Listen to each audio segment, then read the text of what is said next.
নমস্কাৰ বন্ধু বান্ধৱীসকল, মই ধনজিত কলিতা পোনপ্ৰথমে আপোনালোক সকলোকে বহুত স্বাগতম জনাইছোঁ আসাম পুলিচ ফাউণ্ডেশ্যন বেটছলৈ। আৰু বন্ধুসকল লৈ আহিছোঁ আপোনালোকৰ মাজলৈ মেথছৰ 31 নম্বৰ ক্লাছটো, আৰু খুবেই সুন্দৰ এটা ক্লাছ আজি পুনৰ আপোনালোকৰ মাজলৈ লৈ আহিছোঁ। আজি আমি এই ক্লাছটোত আলোচনা কৰিম ফ্ৰেকশ্যনৰ ওপৰত বিভিন্ন ধৰণৰ নজনা কথা বা নিশিকা কথা আজি আমি এই ক্লাছটোত শিকিবলৈ যত্ন কৰিম। বিভিন্ন ধৰণৰ এক্সপেক্টেশ্যন কুৱেশ্যন এনচাৰ আজি আমি এই ক্লাছটোত আলোচনা কৰিবলৈ যত্ন কৰিম। আজি আমাৰ এই ক্লাছটো হৈছে ফ্ৰেকশ্যনৰ পাৰ্ট 2, গতিকে যদি কোনোবাই পাৰ্ট 1 এতিয়ালৈকে নোচোৱাকৈ আছে তেতিয়া তেওঁলোকে আমাৰ আগৰ ভিডিঅ'টো চাব পাৰে। তাত একদমেই আপোনালোকৰ বেছিক কনচেপ্টখিনি ক্লিয়াৰ হৈ যাব। গতিকে বন্ধুসকল, ভিডিঅ'টো আৰম্ভ কৰাৰ পূৰ্বে আপোনালোকক সকলোকে জনাব বিচাৰিছোঁ যে যদি আপোনালোকে যিকোনো ধৰণৰ এডুকেশ্যনেল ইনফৰমেশ্যন, মেথছৰ বিভিন্ন ধৰণৰ কুৱেশ্যন এনচাৰ আৰু যদি মেথছৰ কুইজত আপোনালোকে স্পেচিয়েলি অংশগ্ৰহণ কৰিব বিচাৰে তেতিয়াহ'লে মোৰ টেলিগ্ৰাম চেনেলত আপোনালোকে জইন হ'ব পাৰে, লিংক ডেছক্ৰিপশ্যনত দিয়া আছে। লগতে বন্ধুসকল, আপোনালোকলৈ এই ভিডিঅ'টো প্ৰেৰণ কৰাত মোক বিশেষভাৱে সহায় কৰিছে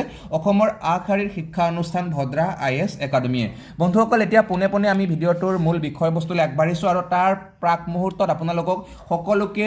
যোৱাকালি মই যি 3টা হোমৱৰ্ক আগবঢ়াইছিলোঁ সেই হোমৱৰ্ক 3টা কৰি দিবলৈ ওলাইছোঁ। প্ৰথমটো যিটো হোমৱৰ্ক আছিলে সেইটো কি আছিলে যে যেতিয়া আপোনালোকে 10,575ৰ পৰা কিমান বিয়োগ কৰিব দিছিলোঁ মই বোলে 17/7 বিয়োগ কৰিব দিছিলোঁ, হয়নে? মানে 10,575ৰ পৰা 17/7 আপোনালোকে কেনেকৈ বিয়োগ কৰিব, হয়নে? খুব সুন্দৰ এটা ট্ৰিক্স মই আপোনালোকক ইয়াৰ লগতে বুজাই দিছিলোঁ যে আপোনালোকে প্ৰথমতে এই যিটো 10,575 আছে এইটো আপোনালোকে ধুনীয়াকৈ ভাঙি লওক, তেতিয়া আপোনালোকৰ সুবিধা হ'ব কৰিবলৈ। কেনেকৈ ভাঙি ল'ব যে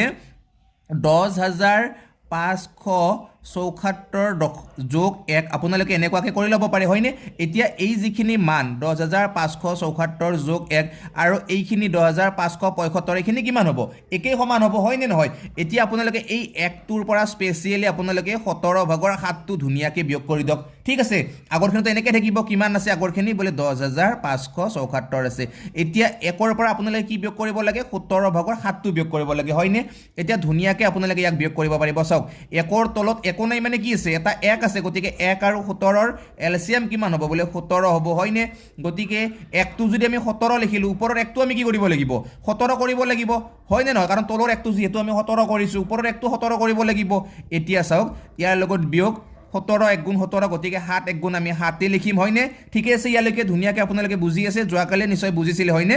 এতিয়া 10,574ৰ লগত আমি কি কৰি দিম? এইটো যি 17/7 আমি 10 পালোঁ এইটো ইয়াৰ লগত লগাই দিম। মানে টোটেল যিটো টোটেল এনচাৰটো আমাৰ কি ওলাই গ'ল যে 10,574 সমস্ত 17/10 এইটো কি হ'ব? ইয়াৰ শুদ্ধ উত্তৰ। নিশ্চয় বহুকেইজনে ইয়াৰ শুদ্ধ উত্তৰ দিবলৈ সক্ষম হৈছিলে, আৰু যিসকলৰ উত্তৰটো শুদ্ধ হৈছে তেওঁলোক সকলোলৈ অভিনন্দন জ্ঞাপন কৰিছোঁ। আৰু 2 নম্বৰ প্ৰশ্নটো মই কৰি দিছোঁ। 2 নম্বৰ প্ৰশ্নটো মই কি আগবঢ়াইছিলোঁ যে ইয়াতে মই এটা কুৱেশ্যন আগবঢ়াইছিলোঁ 11,283ৰ পৰা আপোনালোকক মই বিয়োগ কৰিব দিছিলোঁ কিমান? বোলে 13/11, হয়নে? 13/11 মই বিয়োগ কৰিব দিছিলোঁ। এতিয়া পোনপ্ৰথমে আপোনালোকে কি কৰিব লাগে? এইটো ধুনীয়াকৈ ভাঙি ল'ব লাগে, হয়নে? মানে আপোনালোকে এনেকুৱাকৈ লিখক যে 11,282 যোগ 1 বিয়োগ ইয়াৰ পৰা কি কৰি দিয়ক আপোনালোকে? বোলে 13/11, হয়নে? ক্লিয়াৰ? এতিয়া আপোনালোকে 11,282 তাৰপিছত এইটো 1ৰ পৰা 13/11 বিয়োগ কৰিলে কিমান পাব? 1 আৰু 13ৰ এলচিয়ামটো 13 পাব, গতিকে এইটো কিমান হ'ব? 13 বিয়োগ 11, গতিকে আমি এনচাৰ পাই গ'লোঁ কিমান? 11,282 সমস্ত 13/7 কিমান পালোঁ ওপৰত? 13ৰ 11 গ'লে 2, হয়নে? মানে এনচাৰ আমাৰ ওলাই গ'ল। ঠিক আছে, পুৰা ক্লিয়াৰ? আপোনালোকে সকলোৱে বুজি পাইছে? তো এইটো কুৱেশ্যনৰ এনচাৰ আছিল এনেকুৱা, খুব সহজে আমি উলিয়াব পাৰোঁ। আৰু শেষত পুনৰ এটা কুৱেশ্যন আপোনালোকলৈ আগবঢ়াইছিলোঁ 3 নম্বৰ কুৱেশ্যনটো, যিটো কুৱেশ্যনো বহুত ইম্পৰ্টেণ্ট হয় পৰীক্ষাৰ বাবে। মানে চিম্প্লিফিকেশ্যনত তেনেকুৱা ধৰণৰ কুৱেশ্যনখিনি আপোনালোকৰ আহে, মানে সৰল কৰা বুলি আহিব কুৱেশ্যনটো, আৰু তাত আপোনালোকে এনচাৰটো উলিয়াব লাগে। এতিয়া চাওক, কুৱেশ্যনটো মই কি লৈছিলোঁ? বোলে ইয়াত লৈছিলোঁ মই 12 সমস্ত 5/6, হয়নে? 12 সমস্ত 5/6 লৈছিলোঁ। তাৰপিছত তাৰ লগত মই যোগ কৰিছিলোঁ কিমান? বোলে 8 সমস্ত 3/2, হয়নে? ইয়াৰ লগত আকৌ মই কি কৰিছিলোঁ? এইবাৰ বিয়োগ কৰিছিলোঁ 7 সমস্ত 5/3 কিমান আছিলে? 3 আছিলে। অ'কে, এতিয়া চাব খুব সুন্দৰকৈ এইটো আমি সমাধান কৰি আছোঁ। চাওক, পোনপ্ৰথমে আমি কি কৰিম? বোলে এই যিকেইটা ইয়াতে আমি মিশ্ৰ ভগ্নাংশ পাইছোঁ, হয়নে? গোটেইকেইটা আমি মিশ্ৰ ভগ্নাংশ দেখিছোঁ, গতিকে এই মিশ্ৰ ভগ্নাংশকেইটা আমি প্ৰথমে কি কৰিম? অপ্ৰকৃত ভগ্নাংশলৈকে কনভাৰ্ট কৰি ল'ম। এতিয়া এইটো যদি আমি অপ্ৰকৃত ভগ্নাংশ বনাই লওঁ তেতিয়াহ'লে কিমান হ'ব? বোলে আমি যদি 12 5 গুণ কিমান চাম? বোলে 12 5 গুণ হ'ব 60। এইটো এনেকুৱা আছিল নে? উল্টা হ'ল নেকি লিখাত? বোলে 12 সমস্ত 6/5 দিছিলোঁ, হয়নে? 6/5 5 দিছিলোঁ চাগে এনেকুৱাকৈ দিছিলোঁ ঠিক আছে এতিয়া চাব যে 12 6 গুণ কিমান বোলে 72 72ৰে পাছে কিমান বোলে 77 হয়নে ইমান পালোঁ আমি ওপৰত তলত কি থাকিব বোলে 6 থাকিব ইয়াৰ লগত কি কৰিব লাগিব যোগ হয়নে যোগ আমি এতিয়া কি কৰিম বোলে 8 3 গুণ 24 24 2 কিমান হ'ব বোলে 26 হয়নে তলত কি হ'ব এতিয়া বোলে 3 ইয়াৰ পৰা আমি বিয়োগ কৰিব লাগিব কিমান বোলে 7 5 গুণ 35 35 3 কিমান হ'ব বোলে 38 হয়নে আৰু তলত কিমান হ'ব এতিয়া বোলে 5 ওকে তো আমি গম পাই গলো যেতিয়া অপ্ৰকৃত ভগ্নাংশ হল তেতিয়া প্ৰথমটো কি হল 7 ভাগৰ 6 ভাগৰ 77 যোগ 3 ভাগৰ 26 তাৰ পিছত আমি এটো কি পালো 5 ভাগৰ 38 হয়নে পুৰা ক্লিয়াৰকে বুজি গৈ আছে এতিয়া আমি কি কৰিব লাগে এই তলৰ যিকেইটা হৰ পাইছো হৰ বিলাকৰ আমি এলসিএম লব লাগে এতিয়া 3 আৰু 6 এৰ এলসিএম তো 6 হ'ব গটিকে 6 আৰু 5 এৰ এলসিএম কিমান হ'ব এতিয়া বলে 6 আৰু 5 এৰ এলসিএম হ'ব আমাৰ কিমান বলে 30 হ'ব ওকে এতিয়া ধুনিয়াকে বুজি যাব মেইন মুদ্দা আমি এতিয়া হে আইছো মানে এই যেটো 30 আমি পালো এই 30 তো 6 এর পৰা কেনেকে পালো বলে 6 এৰ লগত আমি কিমান পূৰণ কৰিছো 5 পূৰণ কৰিছো গটিকে ওপৰৰ যেটো 77 আছে তাৰ লগতো আপোনালোকে 5 পূৰণ কৰিব লাগিব যেতিয়া আপোনালোকে ওপৰৰ এই 77 টোৰ লগত 5 পূৰণ কৰিব তেতিয়া কিমান পাব জানেনে 385 পাব কিমান পাব 385 পাব এতিয়া ইয়াৰ লগত কি যোগ চিন আছে গটিকে যোগ 3 এৰ লগত কিমান পূৰণ কৰতে 30 পাইছো বলে 10 গটিকে 26 এৰ লগত 10 পূৰণ কৰিব লাগিব 26 10 গুণ কিমান বলে 260 তাৰ পিছত বিয়োগ চিন আছে বিয়োগ 5 কিমান গুণ 30 বলে 5 6 গুণ 30 গটিকে 38 এর লগত আপোনালোকে 6 পূৰণ দিয়ক 38 6 গুণ কিমান হ'ব 228 মান হ'ব চাগে হয়নে এটু হ'ব এতিয়া আপোনালোকে এইবিলাক বাৰু ধুনিয়াকে এবাৰ যোগ কৰিও চাব মানে পূৰণ বিলাক কৰি চাব কাৰণ কেতিয়াবা মোৰ ভুল হৈ যায় যোৱা কালো তেনেকে কিবা এটা ভুল হৈ গৈছিলে মানে মই মুখেৰে 27 কৈছো কিন্তু লিখতে চাগে মই কিবা 29 লিখি দিলো নেকি তেনেকুৱা কেতিয়াবা হৈ যায় বাৰু সৰু সৰু ভুল তেনেকুৱাকে এতিয়া চাব এটু ধুনিয়াকে আপোনালোকে কৰি যাওক যে তলত তো 30 টো থাকিব গটিকে 30 এ আছে ওপৰত কি হ'ব এতিয়া প্ৰথমে আপোনালোকে এই দুটা যোগ কৰিলে কিমান হ'ব 260 আৰু 385 যোগ কৰিলে কিমান পাব আপোনালোকে তো 5 তো 5 এ থাকিব হয়নে 8 6 14 4 হ'ব হাতে 1 যাব 3 2 5 একে কিমান হ'ব 6 হ'ব মানে 645 পালো আৰু 645 ৰ পৰা 228 যদি আপোনালোকে বিয়োগ কৰি দিয়ে তেতিয়া আপোনালোকে পাই যাব মেইন মালটো হয় নে নহয় এতিয়া 645 ৰ পৰা 228 বিয়োগ কৰিলে কিমান পাব আপোনালোকে বলে 417 পাব হয়নে তলত কিমান থাকিব বলে 30 থাকিব এতিয়া আপোনালোকে এইটো আৰু ইয়াতকে সৰু কৰিব পাৰে চাওক কেনেকে কৰিব তলত 30 টো আছে মানে 3 ৰে কাটা কাটি যায় ওপৰৰ কেইটাক 3 ৰে যাব নে নাযায় আপোনালোকে প্ৰমাণ কৰি চাব পাৰে চাওক বলে 4 1 কিমান 5 5 7 কিমান 12 গটিকে গোটেই কেইটাৰ যোগফলটো 12 পাইছো মানে 12ক 3 ৰে হৰণ যায় গটিকে এই ডাঙৰ যেটো গোটেই ডাঙৰ সংখ্যা এটুকো 3 ৰে কাটা কাটি কৰিব পাৰিম আমি 3 কিমান গুণ 417 হ'ব চাব 3 1 গুণ 3 1 বাকি ৰল 9 11 হল তাৰ পিছত কিমান হ'ব 3 3 গুণ 9 ঠিকে আছে 2 বাকি ৰল 7 27 হল 3 9 গুণ কিমান 27 মানে আমি গম পাই গলো কিমান বলে 3 ৰে 139 বাৰ গৈছে গটিকে 3 ৰে 30 কিমান বাৰ যাব 10 বাৰ যাব গটিকে আমি এতিয়া কি পালো বলে এইটো আমি পালো এতিয়া কিমান বলে 10 ভাগৰ 139 আৰু এটো আপোনালোকে মিশ্ৰলৈকে এতিয়া লৈ আহিব পাৰে মিশ্ৰলৈকে আনিলে কি হ'ব আপোনালোকৰ 10 ৰে 139 কিমান বাৰ যাব 13 বাৰ তো ডাইৰেক্টলি যাব হয়নে 13 বাৰ ধুনিয়াকে ডাইৰেক্টলি কৈছে তাৰ পিছত 10 ভাগৰ কিমান হ'ব 9 হ'ব তো এইটো কি হ'ব ইয়াৰে এনসাৰ ক্লিয়াৰ নিশ্চয় আপোনালোকে সকলোৱে তিনিটা কোৱেশ্চনে ধুনিয়াকে বুজি পাইছে হয়নে গটিকে এইখিনি আছিল যোৱাকালিৰ হোমৱৰ্ক আৰু এতিয়া আমি আজিৰ মূল বিষয়বস্তুলৈ আগবাঢ়িম আৰু পোন প্ৰথমে আজি আমি আলোচনা কৰিম ইকুইভেলেন্ট ফ্ৰেকচন মানে অসমীয়াত ইয়াক কি বুলি কোৱা হয় বলে সমতুল্য ভগ্নাংশ বুলি কোৱা হয় এতিয়া এই যেটো সমতুল্য ভগ্নাংশ তাৰ মানে কি সমতুল্য ভগ্নাংশ বুলি কোৱাৰ লগে লগে আপোনালোকে কি বুজিব বহুত ইম্পৰ্টেন্ট হয় যোৱাকালি আমি ভগ্নাংশৰ বহুত কিবা কিবি কথা পঢ়িছো কিন্তু সমতুল্য ভগ্নাংশ আমি যোৱাকালি পঢ়া নাছিলো ইয়াক ইংৰাজীত কি বুলি কোৱা হয় ইকুইভেলেন্ট ফ্ৰেকচন বুলি কোৱা হয় হয়নে গতিকে সমতুল্য ভগ্নাংশ কাক কোৱা হ'ব যে যিবিলাক ভগ্নাংশৰ কি হয় তাৰ যেটো অৰিজিনাল ভ্যালুটো যদি একেই থাকে তেতিয়া তাক কি বুলি কোৱা হ'ব সমতুল্য ভগ্নাংশ বুলি কোৱা হ'ব চাব জেনেৰেলি আপুনি কি কৰিছে দুটা আপেল কিনি আনিছে ওকে এই দুটা আপুনি কি কৰিছে আপেল কিনি আনিছে এতিয়া প্ৰথমটো আপেলৰ আপুনি কি কৰিছে সমানে দুটুকুৰা কৰিছে সমানে দুটুকুৰা কৰি আপুনি এক টুকুৰাটো খাই দিলে ঠিক আছে দুই ভাগ কৰি আপুনি এক ভাগ খালে তো আপোনাৰ জিমানখিনি খোৱা গল যদি সেকেন্ডটো আপেল আপুনি 4 ভাগ কৰি কিনে তাৰ যদি দুই ভাগ খাই তেতিয়া আপুনি কি 4 ভাগ কৰি দুই ভাগ খালে আপোনাৰ কি হ'ব সমান নহব ভ্যালুটো মানে এটোত আপোনাৰ জিমানখিনি খোৱা গৈছিলে দুই ভাগ কৰি এক ভাগ খোৱাতে এটো 4 ভাগ কৰি দুভাগ খোৱাতে আপোনাৰ হিমানে খোৱা গৈছে নাইবা বেলেগ এটা আপেল যদি আপুনি কিনি আনি কিনে ইয়াক যদি আপুনি আৰু ইয়াতকেও বেছি ভাগ কৰে মানে এইবাৰ আপুনি কিমান কৰিছে ইয়াতে বলে 6 ভাগ কৰিছে তো ইয়াৰে যদি আপুনি 3 ভাগ খাই তেতিয়া আপোনাৰ কিমান হ'ব 6 ভাগত 3 হলে কিমান হ'ব সেই একেই ভ্যালুটো হ'ব গতিকে এনেকুৱা ভগ্নাংশ বিলাকক কি বুলি কোৱা হয় সমতুল্য ভগ্নাংশ বুলি কোৱা হয় মানে চাওক 2 ভাগৰ 1 বুলি কোৱাৰ লগে লগে আপুনি জিমানখিনি খাইছে সিমান একেইখিনি বস্তু আপুনি কিমান 4/2 বুলি কোৱাটো সিমানে খাইছে বা সিমানখিনি বস্তু আপুনি 6/3 বুলি কোৱাটো সিমানে খাইছে নে খোৱা নাই গোটেইকেইটাতে আপোনাৰ যিটো খোৱাৰ যিটো পৰিমাণ সেইটো কিন্তু সমান সমান পেটত সোমাইছে নাইবা যদি আপুনি আপেলটো যদি কেতিয়াবা 8 টুকুৰা কৰি তাৰে যদি 4 টুকুৰাও ভৰাই দিয়ে তেতিয়াও কিন্তু আপোনাৰ সেই একেই পৰিমাণৰ খোৱা যাব গতিকে এনেকুৱা ভগ্নাংশবিলাকক কি বুলি কোৱা হয় সমতুল্য ভগ্নাংশ বুলি কয় মনত ৰাখিব কনসেপ্টটো বহুত ইম্পৰ্টেন্ট হয় ঠিক আছে এই কনসেপ্টৰ ওপৰত কোৱেশ্চন আহিব পাৰে গতিকে ইম্পৰ্টেন্ট কনসেপ্ট খুব ধুনীয়াকৈ মনত ৰাখি থব কেতিয়াবা মানে প্ৰশ্ন সুধে ইয়াৰ ওপৰত মানে সমতুল্য হয় নে নহয় পৰীক্ষা কৰিব দিয়ে তেনেকুৱা ধৰণৰ প্ৰশ্ন আহিব পাৰে গতিকে মই আশা কৰিছো আপোনালোকে এই কনসেপ্টটো ধুনীয়াকৈ সকলোৱে বুজি পাইছে এতিয়া চাব ইয়াৰ লগত এটা খুব সুন্দৰ কথা মোৰ মনত পৰিছে এইখিনিতে সকলোৱে ধুনীয়াকৈ নোটছ কৰি ৰাখিব যে এইবাৰ সাকে স্পেশাল টেটত কোৱেশ্চনটো আহিছিলে দেই মোৰ সম্ভৱ স্পেশাল টেট নাইবা অসম টেট কোনোবা এটা আহিছে মই কোৱেশ্চনটো দেখিছো একক ভগ্নাংশৰ এটা উদাহৰণ আহিছিলে বহুত কেইটা তাতে দি দিছে দি কিনে কৈছে ইয়াৰে কোনটো একক ভগ্নাংশ সুধিছিলে মানে এনেকুৱাকৈ চাবচোন এটা ভগ্নাংশ মই লৈছো কিমান বোলে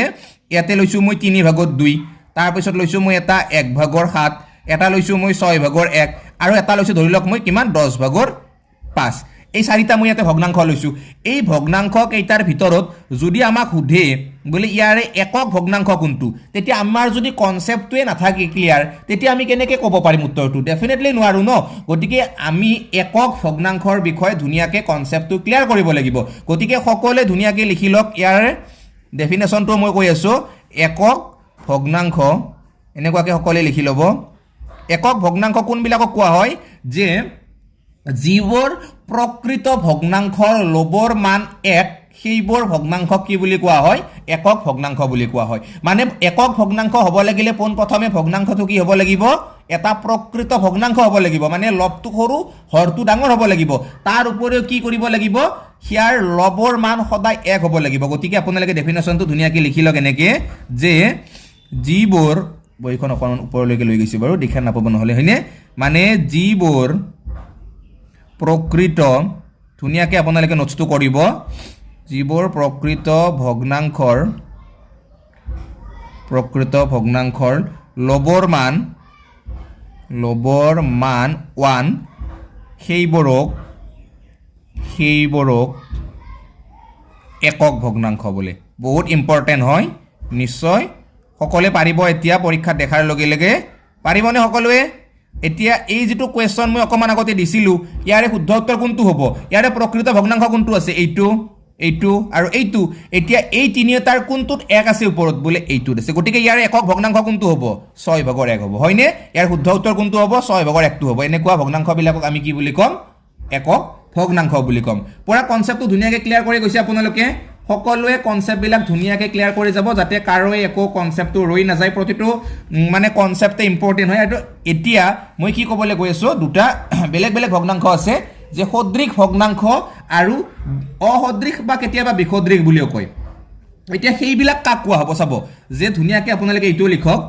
কনসেপ্ট বিলাক মেইন দিয়ক প্ৰতিটো কনসেপ্টে ক্লিয়াৰ কৰি ৰাখিব আপোনালোকে যে সদৃশ বুলি যদি কয় কেতিয়াবা নাইবা যদি আপোনালোকক অসদৃশ বুলিও কয় এই অসদৃশ বা সদৃশ মানে কি ভগ্নাংশৰ এই দুটাৰ কনসেপ্টটো কি এই কনসেপ্টটো আপোনালোকে জানিব লাগিব চাব যে যিবিলাক ভগ্নাংশৰ হৰবিলাক একেই সেইবিলাকক আমি সদৃশ ভগ্নাংশ বুলি কওঁ মানে চাব সদৃশৰ উদাহৰণ কেনেকুৱা জানিনে মই ডেফিনেশ্যনটো বাৰু গোটেইখিনি লিখি দিওঁ আপোনালোকে জাষ্ট কনসেপ্টটো ধুনীয়াকৈ মনত ৰাখক ধৰি লৈছো কেনেকুৱা জানিনে বোলে 11/3 11/5 11/6 এইবিলাক কি এইবিলাক গোটেইকেইটাৰে হৰ কেইটা কি আছে একে আছে নে এইটোৰো হৰটো 11 এইটোৰো 11 এইটোৰো 11 তো গোটেইকেইটাৰে হৰবিলাক কি আছে ইয়াতে একে আছে গতিকে একে যদি হৰ থাকে তেতিয়াহলে সেইবিলাকক আমি কি বুলি কম সেইবিলাকক আমি কম সদৃশ ভগ্নাংশ মানে যাৰ হৰবিলাক একে ঠিক আছে ক্লিয়াৰ একদম ধুনীয়াকৈ কনসেপ্ট বিলাক আপোনালোকে বুজি পাইছে গতিকে এইটোক আমি সদৃশ ভগ্নাংশ আৰু অসদৃশ ভগ্নাংশ এতিয়া গম পালে ইয়াৰ উল্টাটো যিবিলাক ভগ্নাংশৰ হৰবিলাক বেলেগ সেইবিলাকক অসদৃশ বুলি কয় যিকোনো ৰাখিব পাৰে আপোনালোকে ধৰি লৈছো বোলে কিমান বোলে 11/7 লৈছো তো আন এটা ধৰি লৈছো মই কিমান বোলে 17/13 তো এইবিলাক কি এইবিলাক অসদৃশ অকল এতিয়া আগবাঢ়িছো ইয়াৰে পিছৰ অন্য এটা গুৰুত্বপূৰ্ণ কনসেপ্টলে আৰু সেই কনসেপ্টটোৰ পৰা এটা হলে যে কোৱেশ্চন আহিব এইটো আপোনালোকে লিখি থব পাৰে এতিয়াই আহিব ডেফিনেটলি আহিব আৰু সেইটো কনসেপ্ট কি হয় মানে ফ্ৰেকশ্যন কম্পেৰিজন মানে ভগ্নাংশৰ তুলনা কেতিয়াবা কোনটো ডাঙৰ কোনটো সৰু সুধিব পাৰে হয়নে গতিকে এনেকুৱা ধৰণৰ ভগ্নাংশৰ তুলনা কৰিব দিয়া আপোনালোকৰ কুৱেশ্যন বহুত আহে আৰু যিকোনো এক্সামতে আহে গতিকে খুব ধুনীয়াকৈ শিকিব গোটেই কনচেপ্টটো আপোনালোকক মই ধুনীয়াকৈ বুজাই দি আছোঁ গতিকে আপোনালোকে ইয়াতো এটা হেডলাইন হিচাপে লিখি ল'ব পাৰে আপোনালোকে যে ফ্ৰেকশ্যন কম্পেৰিজন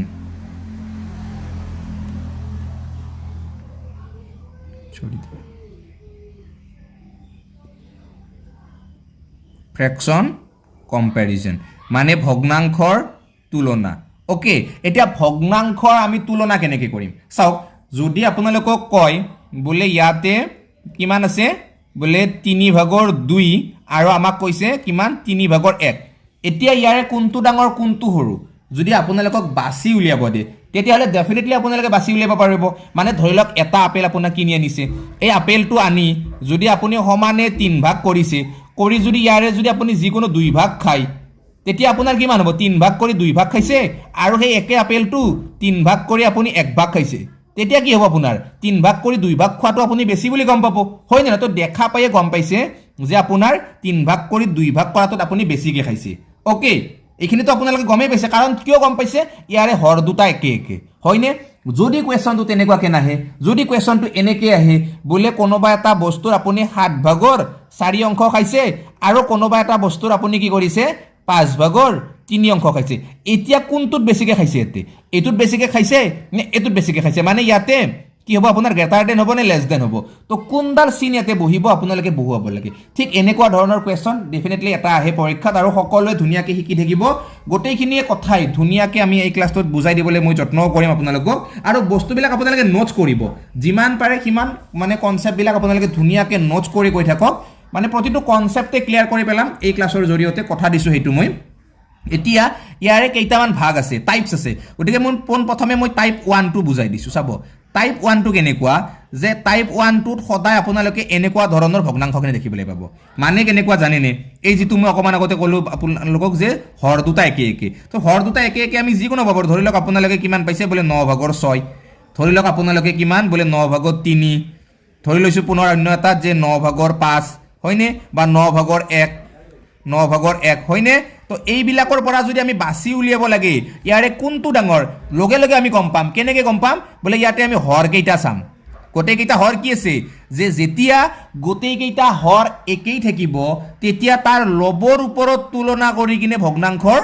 আমি সৰু ডাঙৰটো বাছি উলিয়াব পাৰোঁ একদম ধুনীয়াকৈ শুনিব দিয়ক মই ডেফিনেশ্যনটো বাৰু লিখি দিয়া নাই বাট আপোনালোকে পাৰিলে নোটছটো কৰিব কেনেকৈ কৰিব মই এবাৰ জাষ্ট কৈ দিছোঁ যে যিবিলাক ভগ্নাংশৰ হৰবিলাক একেই থাকে তেতিয়া সেই ভগ্নাংশবোৰৰ তুলনা কৰিবলৈ লবৰ ওপৰত নিৰ্ভৰ কৰা হয় মানে ইয়াতে দেখিছে আপোনালোকে গোটেইকেইটাতে হৰবিলাক একে একে আছে এতিয়া এই ভগ্নাংশকেইটা যেতিয়া আমি তুলনা কৰিম ডাঙৰ সৰুবিলাক বাছি উলিয়াম তেতিয়া আমি কি কৰিম ইয়াৰে লবৰ ওপৰত ডিপেণ্ড কৰিম যাৰ লবটো ডাঙৰ সেই ভগ্নাংশটো ডাঙৰ হ'ব ঠিক আছে যাৰ লবটো ডাঙৰ মনত ৰাখিব যাৰ ওপৰৰটো ডাঙৰ সেই ভগ্নাংশটো ডাঙৰ গতিকে ইয়াতে আটাইতকৈ ডাঙৰ ভগ্নাংশ কোনটো হ'ব ওপৰত 6 আছে মানে এইটোৱে হ'ব এইটো কি পালোঁ আমি আটাইতকৈ ডাঙৰ পালোঁ কিমান 9/6 এতিয়া ইয়াতকৈ অকণমান সৰু কোনটো বোলে 9/5 ইয়াতকৈ অকণমান সৰু 9/5টো আমি পালোঁ তাতকৈ আৰু অকণমান সৰু কোনটো বোলে 9/3 9/3 হয়নে তাৰপিছত একেবাৰে সৰু আমি কোনটো পালোঁ বোলে 9/1 এতিয়া এই ভগ্নাংশকেইটা আমি চাওক যিহেতু ডাঙৰৰ পৰা সৰুলৈকে পাতিও দিলোঁ গতিকে ইয়াত এটা ধুনীয়া বস্তু আপোনালোকক মই কৈ দিলোঁ এইখিনি সময়তে যে এইটো কি বুলি কোৱা হয় জানেনে আপোনালোকে ডিচেণ্ডিং অৰ্ডাৰ মানে অধক্ৰমত আমি ইয়াক সাজি দিলোঁ আপোনালোকে মনত ৰাখিব এইটো কি কৰিলোঁ আমি অধক্ৰমত সাজি দিলোঁ মানে এইকেইডাল চিনিয়াতে বহিব মানে এইটোতকৈ এইটো সৰু এইটোতকৈ আকৌ এইটো সৰু আকৌ এইটোতকৈ এইটো সৰু আৰু যদি আপোনালোকক সৰুৰ পৰা ডাঙৰলৈকে সাজিবলৈ দিয়ে তেতিয়া কি কৰিব তেতিয়া পোনপ্ৰথমে আপোনালোকে লিখিব লাগিব 9/1টো পোনপ্ৰথমে আপোনালোকে সেইটো লিখিব লাগিব বোলে 9/1 এতিয়া 9/1তকৈ কোনে ডাঙৰ বোলে 9/1তকৈ 9/3টো ডাঙৰ আকৌ 9/3তকৈ কোনে ডাঙৰ বোলে ইয়াতকৈ আকৌ 9/5টোৱে ডাঙৰ তাতকৈ আকৌ কোনে ডাঙৰ বোলে তাতকৈ আকৌ 9/6টোৱে ডাঙৰ তো এইটো অৰ্ডাৰক আমি কি বুলি ক'ম এছেণ্ডিং অৰ্ডাৰ মানে এইটো সৰুৰ পৰা ডাঙৰলৈকে সাজি গৈছোঁ ইয়াক কি বুলি কোৱা হ'ব ইয়াক কোৱা হ'ব ঊৰ্ধ্বক্ৰম আৰু ওপৰৰটোক কি বুলি কোৱা হ'ব অধক্ৰম বুলি কোৱা হ'ব গতিকে দুটা কনচেপ্ট আমি পঢ়িলোঁ যদিও আমি ভগ্নাংশৰ সৰু ডাঙৰ বাছি উলিয়াইছিলোঁ তাৰ লগতে আমি লগে লগে কনচেপ্ট কাৰ ক্লিয়াৰ কৰিলোঁ ascending order and descending order পুৰা ক্লিয়াৰ হৈ গৈছে আপোনালোকৰ সকলোৰে টাইপ 1 আমি পঢ়িলো সকলোৱে টাইপ 1ত কি আছিল যে যেতিয়া ভগ্নাংশবিলাকৰ হৰবিলাক একেই থাকে তেতিয়া সেই ভগ্নাংশবিলাক আমি কি কৰিব পাৰো তাৰ লবৰ ওপৰত ডিপেন্ড কৰি কিনে ডাঙৰ সৰুবিলাক বাছি উলিয়াও ঠিক আছে এতিয়া আগবাঢ়িছো আমি ইয়াৰ নেক্সট টাইপটো বন্ধুসকল আগবাঢ়িছো আমি এবাৰ 2 নম্বৰ টাইপটোলে আৰু খুব সুন্দৰ মই কৈছো না আপোনালোকক বহুত বেছি ইন্টাৰেষ্টিং টাইপ হয় এটো ধৰি লওক কেনেকুৱা জানেনে এবাৰ ভগ্নাংশকেইটা মই কেনেকুৱাকে লৈছো ধৰি লৈছো যে এবাৰ মই কিমান বোলে 5/11 নেক্সট মই লৈছো ধৰি লওক বোলে কিমান বোলে 9/11 ধৰি লৈছো মই এবাৰ কিমান বোলে 15/11 নেক্সট আকৌ এটা লৈছো কিমান বোলে 8/11 এতিয়া এই ভগ্নাংশকেইটাৰ কোনটো আটাইতকৈ ডাঙৰ কোনটো আটাইতকৈ সৰু আমি জাস্ট বাছি উলিয়াব লাগে এতিয়া চাওক ইয়াতে আমি কি দেখিছো আগৰটোত দেখিছিলে আমি গোটেই কেইটাৰে তলৰটো একে একে হৰবিলাক একে একে দেখিছিলো আৰু ইয়াতে আমি কি দেখিছো ইয়াতে দেখিছো যে আমি লববিলাক একে একে প্ৰতিটোৰে লব কেইটা কি আছে 11 আছে গতিকে কোৱেশ্চনটো যেতিয়া আপোনালোকৰ আহিব তেতিয়া আপোনালোকে মন কৰিব কোৱেশ্চনটোত কেনেকৈ দিছে কেতিয়াবা হয়তো হৰ কেইটা মিলাই দিব পাৰে কেতিয়াবা হয়তো লব কেইটা মিলাই দিব পাৰে এতিয়া যদি লব কেইটা মিলাই দিয়ে মানে এনেকুৱা ধৰণৰ কোৱেশ্চন দিয়ে তেতিয়া আপোনালোকে কেনেকৈ বাছি উলিয়াব যে ইয়াৰে আটাইতকৈ সৰু কোনটো ভগ্নাংশ ইয়াৰে আটাইতকৈ ডাঙৰ কোনটো ভগ্নাংশ ঠিক আছে কেনেকৈ উলিয়াব ধুনীয়াকৈ শুনিব যে যেতিয়া ওপৰৰ কেইটা একে হ'ব মানে যেতিয়া ভগ্নাংশৰ লব কেইটা একে হ'ব তেতিয়া কি কৰিব লাগে যাৰ তলৰটো সৰু মনত ৰাখিব আপোনালোকে যিটোতে তলত সৰু থাকে সেই ভগ্নাংশটো কি হ'ব আটাইতকৈ ডাঙৰ হ'ব মানে ইয়াতে আটাইতকৈ ডাঙৰ ভগ্নাংশ আমি কোনটো পালো এইটো পালো কাৰণ পাছতকৈ সৰুটো ইয়াতে এটাও নাই হয়নে গতিকে আটাইতকৈ ডাঙৰ ভগ্নাংশ কোনটো পালো আমি 5/11 পালো এতিয়া এইটোতকে আমি অকমান ডাঙৰ আৰু কোনটো পাম মানে ইয়াতকৈ অকমান সৰুটো বাৰু ডাঙৰ নহয় ইয়াতকৈ অকমান সৰু যদি আমি চাও তেতিয়াহ'লে ইয়াতকৈ অকমান সৰু আমি কোনটোলৈকে যাম বোলে ইয়াৰে অকমান সৰু কোনটো আছে 5ৰ পিছত 8 আছে হয়নে গতিকে 8/11টো কি হ'ব ইয়াৰে পিছত তাতকৈ আৰু অকমান সৰু কোনটো হ'ব বোলে 9/11টো হ'ব হয়নে আৰু একেবাৰে সৰু কোনটো ভগ্নাংশ হ'ব বোলে 15/11 হ'ব কিন্তু যদি কোৱেশ্চনটো এনেকুৱাকে এসেন্ডিং ডিসেন্ডিং কৰিব নিদি কিনে ডাইৰেক্টলি সুধিলে বোলে এই ভগ্নাংশ কেইটাৰ ভিতৰত আটাইতকৈ সৰু ভগ্নাংশ কোনটো তেতিয়া আপোনালোকে কি উত্তৰ কৰিব লাগিব বোলে 15/11 আটাইতকৈ সৰু ডাঙৰ কোনটো বোলে 5/11 আটাইতকৈ ডাঙৰ তো এই কনসেপ্টবিলাক আপোনালোকে ধুনীয়াকে শিকি ৰাখিব লাগিব এতিয়াতো সাগে পুৰা কনসেপ্ট ক্লিয়াৰ হৈ গৈছে মানে টাইপ 2 পুৰা ক্লিয়াৰ টাইপ 1 টো তো তেতিয়াই ক্লিয়াৰ হৈ গৈছে টাইপ 1 টো আপোনালোকৰ এতিয়া ক্লিয়াৰ হল নে হোৱা নাই মানে টাইপ 1 টো যেনেকুৱা টাইপ 2 টো একেই টাইপ 2 টোত আমি কি পাইছো যে যেতিয়া ভগ্নাংশৰ লববিলাক একেই থাকে তেতিয়া হৰৰ ওপৰত ডিপেন্ড কৰি কিনে ইয়াক তুলনা কৰা হয় যাৰ হৰটো আটাইতকৈ সৰু সেই ভগ্নাংশ আটাইতকৈ ডাঙৰ জাস্ট এই লাইনটো আপোনালোকে লিখি ৰাখক আপোনালোকৰ নোটবুকত ক্লিয়াৰ ঠিক আছে একদম ধুনীয়াকৈ বুজি পাইছে তো এতিয়া আমি ইয়াৰ পিছৰ কনসেপ্টলৈ অসমৰ আগশাৰীৰ APS-C UPSC coaching institution Bhadra IS academy অতি গৌৰৱেৰে মুঠ 184 গৰাকী ছাত্ৰ ছাত্ৰী এপিএসসি প্ৰিলিমছ 2020 পৰীক্ষাত উত্তীৰ্ণ হৈ এপিএসসি মেইনছ পৰীক্ষাত অৱতীৰ্ণ হ'ব নিয়মীয়া পাঠদান ডেইলি ষ্টাডি মেটেৰিয়েলছ মক টেষ্ট আৰু ইণ্টাৰভিউ গাইডেন্সৰ প্ৰশিক্ষণ দিয়া হয় বিগত বৰ্ষত 58 গৰাকী ছাত্ৰ ছাত্ৰী এপিএসসি পৰীক্ষাত উত্তীৰ্ণ হৈ ভদ্ৰা আইএছ একাডেমিলৈ গৌৰৱ কঢ়িয়াই আনিছিল আহক আজিয়েই ভদ্ৰা আইএছ একাডেমিলৈ গুৱাহাটীৰ লগতে যোৰহাটতো আছে শাখা কাৰ্যালয় যোগাযোগ কৰক 8638391721 অকল পুনৰ উভতি আহিছো আমি ক্লাছৰ মাজলৈ আৰু এইবাৰ আমি কি পঢ়িম টাইপ 3 পঢ়িম খুব সুন্দৰ হয় গোটেইকেইটা টাইপে ধুনীয়াকৈ শিকিবচোন মজা লাগিব আপোনালোকৰ আজিৰে পৰা আপোনালোকৰ ভগ্নাংশৰ পুৰা কনসেপ্টে ক্লিয়াৰ হৈ যাব চাব আপোনালোকৰ লাইফ টাইম মনত থাকি যাব এইবিলাক কথা এতিয়া টাইপ 3 টো কি জানেনে টাইপ 3 টো হৈছে ক্ৰছ মাল্টিপ্লিকেশ্যন মানে বজ্ৰপূৰণ ঠিক আছে বজ্ৰপূৰণৰ বিষয়ে আপোনালোকে বহুতে পঢ়িছে বহুতে পাইছে এটা টাইপ 3 কেনেকুৱা মেথছ আহিব জানেনে আপোনালোকৰ বা কেনেকুৱা ইয়াতে প্ৰশ্ন আহিব পাৰে ইয়াত জেনেৰেলি আপোনালোকৰ দুটা ভগ্নাংশ দিব মানে মই অকমান আগতে যে কৈছিলো আপোনালোকক এটা কোৱেশ্চন দেখুৱাইছিলো হয়নে মানে দুটাতে বেলেগ বেলেগ হৰ যদি থাকে ধৰি লওক আপোনালোকৰ 7/3 থাকিলে আনটো ধৰি লওক মই কি দিছো 9/4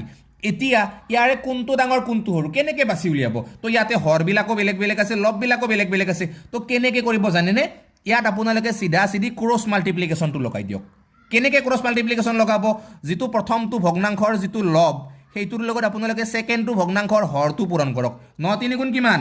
বোলে 27 তো সেইটো আপোনালোকে প্ৰথমতে লিখক ক্লিয়াৰ নেক্সট কি কৰক সেকেন্ডটোৰ লবটোৰ লগত প্ৰথমটোৰ হৰটো পূৰণ কৰি দিয়ক 4 7 গুণ কিমান বোলে 28 তো এতিয়া 27টো ডাঙৰ নে 28টো ডাঙৰ বোলে 28টো ডেফিনেটলি ডাঙৰ তো 28টো যদি ডেফিনেটলি ডাঙৰে হয় তেতিয়াহ'লে ছেকেণ্ডটো ভগ্নাংশ ডাঙৰ হ'ব বোলে কিমান 9/4টো ডাঙৰ হ'ব কাতকে বোলে 7/3তকে গতিকে এইটো ডাঙৰ হ'ল আমাৰ কাতকে বুলি ক'লো আমি 7/3তকে তো এনসাৰ ওলাই গ'ল ক্লিয়াৰ কনসেপ্ট আকৌ উদাহৰণ লৈছো ধুনীয়াকৈ আপোনালোকে উদাহৰণবিলাক কৰক যে এইবাৰ মই লৈছো কিমান ধৰি লৈছো এনে বোলে 9/7 এটা মই লৈছো ওকে নেক্সট মই কি লৈছো এটা পুনৰ ভগ্নাংশ লৈছো 11/8 এটা ইহত দুটাৰ কোনটো ডাঙৰ কোনটো সৰু আমি কেনেকৈ উলিয়াম প্ৰথমে আমি এনেকৈ কৰিম 7 11 গুণ কিমান বোলে 77 ওকে নেক্সট 8 9 গুণ কিমান হ'ব 9 8 গুণ বোলে 72 ওকে এতিয়া কোনটো ডাঙৰ বোলে এইটো তো ওলাই গ'ল এনসাৰ ইহত দুটাৰ কোনটো ডাঙৰ হ'ব বোলে 9/7টো ডাঙৰ কাতকে বোলে ইয়াতকে 11/8তকে তো ক্লিয়াৰকৈ গুচি গৈছে আপোনালোকৰ কনসেপ্টবিলাক ক্লিয়াৰ হৈ কিনে টাইপ 3 বুজি পালো ক্ৰছ মাল্টিপ্লিকেশ্যন টাইপ 2 আমি ধুনীয়াকৈ বুজি পাইছিলো কি আছিলে তাত সেম নিউমেৰেটৰ টাইপ 1 কি আছিলে সেম ডিনমিনেটৰ ওকে তিনটা কনসেপ্ট আমি একদম ধুনীয়াকৈ ক্লিয়াৰ কৰি গলো এতিয়া চাওক 4 নম্বৰ কনসেপ্টলৈ আহিছো আৰু 4 নম্বৰ কনসেপ্টটো সঁচাকৈ একদম নেক্সট লেভেলৰ কনসেপ্ট হয় এই যেটো টাইপ 3 মানে টাইপ 4 এইবাৰ ন এই যেটো টাইপ 4 এইটো আপোনালোকে চাব এইটোত এনেকুৱা লেভেল আপোনালোকে বিচাৰি পাব য'ত আপোনালোকে কেতিয়াও পোৱা নাছিল যদি পাইছে তেতিয়াহ'লে জ্ঞান জড়িত পাইছে চাগে পাবও পাৰে 60 দিনীয়া কোৰ্সত মই বুজাইছিলোঁ এদিন মোৰ মনত আছে এতিয়া যে চাব ইয়াতে কেনেকুৱা জানেনে ইয়াত আপোনালোকে ডিফাৰেন্স মেথড ইউজ কৰিব লাগিব এটা কেনেকৈ ডিফাৰেন্স মেথড ইউজ কৰিব চাব মই ধুনীয়াকৈ বুজাই দি আছোঁ যে পোন প্ৰথমে আপোনালোকক মই কেইটামান ধুনীয়াকৈ ভগ্নাংশ দেখাই লৈছোঁ যে ভগ্নাংশ কেইটা চাওক কেনেকুৱা জানেনে বোলে ইয়াতে মই এটা ভগ্নাংশ লৈছোঁ কিমান বোলে 5/2 ওকে তাৰ পিছত লৈছোঁ মই এটা 8/3 আকৌ মই এটা লৈছোঁ কিমান বোলে ইয়াতে বোলে 11/5 আকৌ মই এটা লৈছোঁ কিমান বোলে ইয়াতে 17/8 এতিয়া ইয়াতে চাওক আপোনালোকে যিকেইটা হৰ আছিলে হৰকেইটা বেলেগ বেলেগ 5 8 11 17 একেদৰে লব কেইটাও বেলেগ বেলেগ 2 3 5 8 তো কত কাৰো মিল নাই তো এতিয়া আমি এইবোৰ ভগ্নাংশ কেনেকৈ কৰিম কৰিবতো লাগিব কোৱেশ্চনটো আহিব পাৰে এনেকুৱা কিয় হয় না কততো লিখা নাই কেৱল সেম নিউমেৰেটৰ বা সেম ডিনমিনেটৰ আহিব বুলি এনেকুৱা আহিব পাৰে এতিয়া এনেকুৱা আহিলেও আপোনালোকৰ কোনো ধৰণৰ টেনচন নাই কোনো ট্ৰেডিশনেল আপোনালোকে মেথড ইউজ কৰিব নালাগে জাস্ট কেইটামান সেকেন্ডত আপোনালোকে এইখিনিও কৰিব পাৰিব কাৰণ মই আপোনালোকলৈ যিমান পাৰো ইমান ধুনীয়া ধুনীয়া শৰ্ট ট্ৰিক্সবিলাক লৈ যাতে আপোনালোকে কম সময়ত শুদ্ধ উত্তৰ কৰিব পাৰে সকলোৱে এতিয়া চাওক ইয়াতে কেনেকৈ কৰিব পোন প্ৰথমে আপোনালোকে নিউমেৰেটৰ আৰু ডিনমিনেটৰৰ আপোনালোকে ডিফাৰেন্স উলিয়াওক মানে হৰটো আৰু লবৰ মাজৰ আপোনালোকে ধুনীয়াকৈ প্ৰথমে পাৰ্থক্য উলিয়াওক এতিয়া প্ৰথমটো পাৰ্থক্য কিমান পাইছে চাওক ইয়াতে লবটো আছে 2 হৰটো আছে 5 গতিকে 2 আৰু 5ৰ মাজৰ পাৰ্থক্য কিমান বোলে 3 ওকে ক্লিয়াৰ এতিয়া ইয়াত কিমান আছে বোলে 8 আৰু 3ৰ মাজৰ পাৰ্থক্য কিমান আছে বোলে ইয়াতে আছে 5 ওকে 5 আৰু 11ৰ মাজৰ পাৰ্থক্য কিমান আছে বোলে 6 8 আৰু 17ৰ মাজৰ পাৰ্থক্য কিমান আছে বোলে 8 আৰু 17ৰ মাজৰ পাৰ্থক্য হৈছে কিমান 9 হয়নে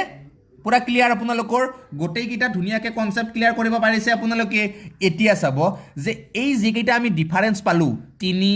5 6 আৰু 9 হয়নে এইকেইটাৰ আমি কি কৰিব লাগিব এতিয়া এলসিএম ল'ব লাগিব এতিয়া 3 আৰু 6 এলসিএমটো 6 হ'ব গতিকে 3টো আমি কাটিব পাৰো নালাগে দৰকাৰ নাই এতিয়া আমাক 5 6 আৰু 9 লাগে ওকে ধুনীয়াকৈ ক্লিয়াৰ হৈ গৈছে চাব আপোনালোকে 5 আৰু 6 এলসিএমটো কিমান হ'ব বোলে 5 আৰু 6 যেহেতু দুটা ক্ৰমিক সংখ্যা গতিকে আমি ইহত দুটাৰ এলসিএমটো 30 বুলি পালো গতিকে 30 আৰু 9 আমি এতিয়া এলসিএমটো ল'ম 30 আৰু 9 যেতিয়া এলসিএমটো ল'ম কিমান হ'ব 3 10 গুণ 3 3 গুণ গতিকে 3 3 গুণ 9 9 10 গুণ কিমান পালো আমি 90 পালো মানে ইহতৰ এলসিএমটো আমি কিমান পালো 90 পালো ওকে এতিয়া সব কামখিনি এই 90টো কৰি দিব বেলেগ একো কৰিব নালাগে এই 90 যেটো আমি পালো ইয়াতে এই 90 এতিয়া গোটেৰে কাম কৰি দিব ইয়াতে কি আছিল ডিফাৰেন্স বোলে 3 আছিল তো 3তকে 90টো কিমান ডাঙৰ বোলে 3 30 গুণ 3তকে 90টো কিমান 3 30 গুণ পুনৰ বুজাই দিছো এইটো মানে কি চাব লাগে ইয়াতে প্ৰথমে আমি এলসিএমটো চাব লাগে আৰু এলসিএমটোৰ লগত আমি এই ডিফাৰেন্সবিলাক আমি কম্পেয়াৰ কৰিব লাগে প্ৰথমতে ডিফাৰেন্স আছিল 3তকে 90 কিমান ডাঙৰ 30 গুণ ডাঙৰ গতিকে এই যে 30 গুণ পালো সেই 30 গুণটো আপোনালোকে ওপৰৰ এই লবটোৰ লগত লগাই দিয়ক 30 গুণ 2 30 গুণ কিমান এতিয়া বোলে 2 30 গুণ কিমান হ'ব বোলে 60 ওকে এতিয়া এটা মান পাই গলো 60 নেক্সট কিমান আছে বোলে 5 কিমান গুণ 90 হ'ব বোলে 5ৰ লগত যেতিয়া আমি কিমান পূৰণ কৰিম বোলে 18 পূৰণ কৰিম তেতিয়া কিমান পাম 90 পাম তো 5ৰ লগত যদি আমি 18 পূৰণ কৰিলে 90 পাও তেতিয়াহ'লে এই ওপৰৰ যেটো 3 আছে এই 3ৰ লগত আমি 18 পূৰণ কৰিব লাগিব 18 3 গুণ কিমান হ'ব যে যেতিয়া আপোনালোকে 18ৰ লগত 3 পূৰণ কৰিব তেতিয়া কিমান পাব আপোনালোকে বোলে 8 3 গুণ 24 4 তাৰ পিছত কিমান বোলে 2 আৰু 3 2 কিমান বোলে 5 54 হলনে তো ধুনিয়াকৈ আপোনালোকৰ ক্লিয়াৰ হৈ গ'ল প্ৰথমতে পাইছিলো আমি 60 নেক্সট পাইছিলো আমি কিমান বোলে 54 এতিয়া 6 কিমান গুণ 90 বোলে 6 লগত যেতিয়া আপোনালোকে 15 পূৰণ কৰিব তেতিয়া আপোনালোকে 90 পাব হয় নে নহয় তো 15 6 গুণ 90 গতিকে 15 ইয়াৰ লগতো পূৰণ কৰিব লাগিব 5 ৰ লগত তো 15 5 গুণ কিমান হ'ব বোলে 75 হয়নে ক্লিয়াৰ নেক্সট আপোনালোকে চাওক 9 কিমান গুণ 90 বোলে 9 10 গুণ 90 গতিকে 8 10 গুণ কৰি দিয়ক 8 10 গুণ 80 এতিয়া কি কৰক জানেনে বাস চাব লাগে ইয়াতে সবচে ডাঙৰ কোনটো পালো আমি 60 ডাঙৰ পালো 54 ডাঙৰ পালো 75 ডাঙৰ পালো নে 80 ডাঙৰ পালো বোলে 80 ডাঙৰ পালো তো 80 টো কি ই সবচে ডাঙৰ ভগ্নাংশ হ'ব মানে এইটো কি হ'ব সবচে ডাঙৰ ঠিক আছে গতিকে আটাইতকৈ ডাঙৰ কোনটো পালো মই 17 ভাগৰ 8 পালো আটাইতকৈ ডাঙৰ তাতকৈ অকমান সৰু কোনটো পালো বোলে 75 মানে এইটো ওকে গতিকে ইয়াতকৈ অকমান সৰু কোনটো পালো আমি 11 ভাগৰ 5 পালো তাতকৈ আৰু অকমান সৰু কোনটো পালো বোলে আমি 60 পোৱাটো মানে 5 ভাগৰ 2টো 5 ভাগৰ 2টো ওকে ক্লিয়াৰ নেক্সট আটাইতকৈ সৰু কোনটো পালো আমি 8 ভাগৰ 3টো ই কি হ'ব আটাইতকৈ সৰু হ'ব তো এইটো আমাৰ কি পাতি দিলো ডাঙৰৰ পৰা সৰুলৈকে পাতি দিলো কিহত মানে এইটো ডাঙৰৰ পৰা সৰুলৈকে গ'লে কি আছিল আমাৰ ডিসেন্ডিং অৰ্ডাৰ আছিল ন অৰ্ধক্ৰমত আমি ধুনীয়াকৈ পাতি দি দিলো তো পুৰা ক্লিয়াৰ হৈছে আপোনালোকৰ সকলোৰে কনসেপ্টখিনি ধুনীয়াকৈ সকলোৱে ক্লিয়াৰ কৰিব পাৰিছে মই আশা কৰিছোঁ ধুনীয়াকৈ সকলোৱে বুজি পাইছে আৰু এইটো যদি আপোনালোকে এসেন্ডিঙত লিখে এসেন্ডিঙত লিখিলে কি আছিলে সৰুৰ পৰা ডাঙৰলৈকে হয়নে গতিকে আটাইতকৈ সৰু কোনটো আছিলে 8 ভাগৰ 3 তো তাতকৈ অকমান ডাঙৰ 5 ভাগৰ 2 তাতকৈ অকমান ডাঙৰ 11 ভাগৰ 5 তাতকৈ অকমান ডাঙৰ 17 ভাগৰ 8 হয়নে তো এইটো ক'ত গেল আমাৰ এসেন্ডিঙত এইটো পাতিলো আমি ডিসেন্ডিঙত যদি কয় আটাইতকৈ সৰু কোনটো তেতিয়াহ'লে আপোনালোকে ক'ব লাগিব ইয়াৰ আটাইতকৈ সৰু কোনটো পালো আমি এইটো আটাইতকৈ সৰু আটাইতকৈ ডাঙৰ কোনটো বোলে এইটো হয়নে তো গোটেইখিনি কনসেপ্ট ধুনীয়াকৈ আপোনালোকৰ সকলোৰে ক্লিয়াৰ হৈ গৈছে গতিকে আৰু এই কনসেপ্টৰ ওপৰত মই নিজে উদাহৰণ হিচাপে আপোনালোকলৈ নলওঁ কিন্তু আপোনালোকলৈ মই এটা হোমৱৰ্ক হিচাপে আগবঢ়াই দিওঁ এটা নহয় বাৰু দুটা দিওঁ ঠিক আছে হোমৱৰ্ক হিচাপে মই দুটা আপোনালোকলৈ আগবঢ়াই দিম 1 নম্বৰ কুৱেশ্যন আৰু 2 নম্বৰ কুৱেশ্যন হিচাপে গতিকে সকলোৱে কৰিব কোনেও নকৰাকৈ নাথাকিব খুব ধুনীয়াকৈ কুৱেশ্যনবিলাক দি আছোঁ আৰু এনেকুৱা ধৰণৰ কুৱেশ্যনে পৰীক্ষাত আহি যাব কিন্তু মনত ৰাখিব 17 ভাগৰ 13 দিলোঁ এটা